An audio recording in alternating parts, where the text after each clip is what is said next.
అందరికీ నమస్కారం అండి. తెలంగాణ రాష్ట్ర ప్రభుత్వ ఉద్యోగుల మరో సంచలనంలో భాగంగా పెండింగ్ అంశాలపై కీలక ప్రకటన అయితే చేయడం జరిగింది. సో ఈ వీడియోలో వీటి గురించి పూర్తి వివరాలు అయితే తెలుసుకుందాం. సో ముందుగా వీడియోని సపోర్ట్ చేసే వారందరూ కూడా వీడియోని ఒక లైక్ చేసి మీ తోటి ఉద్యోగ మిత్రులకు వీడియోని అయితే షేర్ చేయండి. ఛానల్ని ఫస్ట్ ముందుగా విజిట్ చేసినట్లయితే తప్పనిసరిగా సబ్స్క్రైబ్ అయితే చేసుకుని పక్కన ఉండే బెల్ సింబల్ని యాక్టివేట్ చేసుకోండి. తెలంగాణ ప్రభుత్వ ఉద్యోగుల మరో సంచలనం.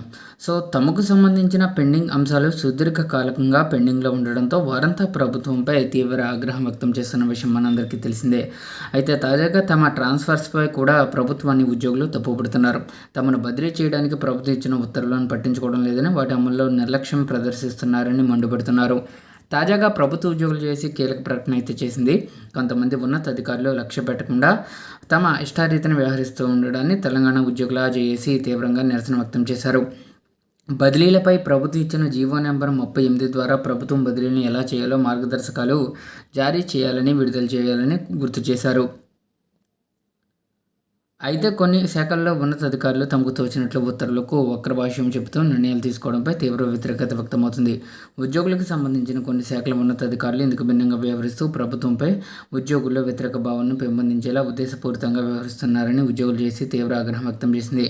ఆర్థిక శాఖ కొన్ని విభాగాలు, ఆయుష్ సంక్షేమ శాఖలు, ఇతర శాఖల్లో ప్రభుత్వ ఉత్తర్వుల ప్రకారంగా ఒక స్టేషన్లో 4 సంవత్సరాలు సర్వీసు పూర్తి చేసుకున్న వారిని తప్పనిసరి బదిలీ చేయాలని నిబంధనను జేఏసీ గుర్తు చేసింది.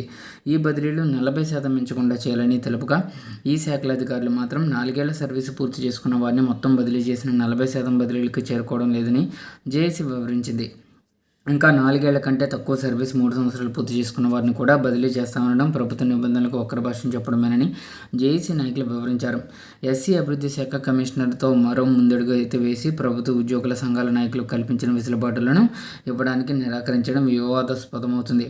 మరికొన్ని శాఖల్లో అధ్యక్ష కార్యదర్శులకే మినహాయింపిస్తున్నారని, కానీ ప్రభుత్వ ఉత్తర్వులో కార్యవర్గం మొత్తానికి వర్తిస్తుందని జేఏసీ నాయకులు వివరించారు.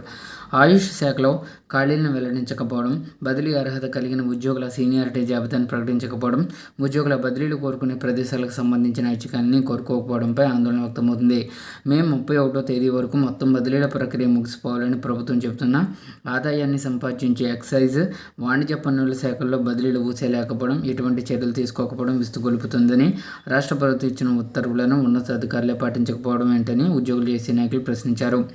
ఇటువంటి అలక్ష్యపూరిత వైఖరిని ముఖ్యమంత్రి రేవంత్ రెడ్డికి ప్రభుత్వ ప్రధాన కార్యదర్శి దృష్టికి తీసుకెళ్లడం జరుగుతుందని తెలిపారు.